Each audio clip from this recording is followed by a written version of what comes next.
Le travail d'un cyberpatrouilleur commence par une patrouille sur Internet, sur les flux Internet, où on peut essayer de déceler toute infraction qui sera liée de la pédopornographie, des échanges de fichiers pédopornographiques ou même de tout ce qui peut être de la criminalité organisée ou lié au terrorisme. Ce qui veut dire que comme dans le monde de l'espionnage, finalement, vous avez une double identité, celle de fonctionnaire de police et celle, en l'occurrence, d'une jeune adolescente sur les réseaux.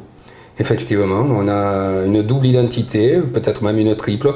On n'est pas tenu par un certain nombre de profils, mais effectivement, il faut avoir quelque part une double personnalité pour pouvoir intervenir dans le cadre du profil sous lequel on enquête.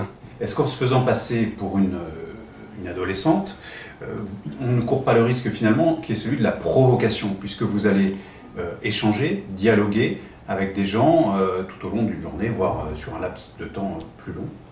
Justement, l'enquête sous pseudonyme ou la cyberpatrouille prévoit le fait qu'on ne doit pas provoquer, on ne doit pas constituer une incitation à commettre ces infractions. Donc le jeu réside dans le fait de répondre aux sollicitations, mais ne pas provoquer ces sollicitations qui pourraient être émises par les différentes personnes avec lesquelles on est en rapport autour d'un chat, autour d'un forum ou autour de l'enquête tout simplement. Et qu'est-ce qu'elles risquent, ces personnes, pour corruption de mineurs?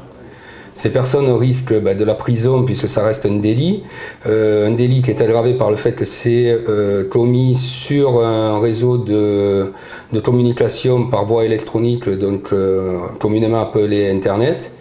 Ce sont des personnes qui peuvent encourir de la prison, des peines d'amende, mais également des peines complémentaires qui peuvent être des interdictions de fréquentation de lieux, de personnes, ou même une inscription au fichier des auteurs d'infractions à caractère sexuel.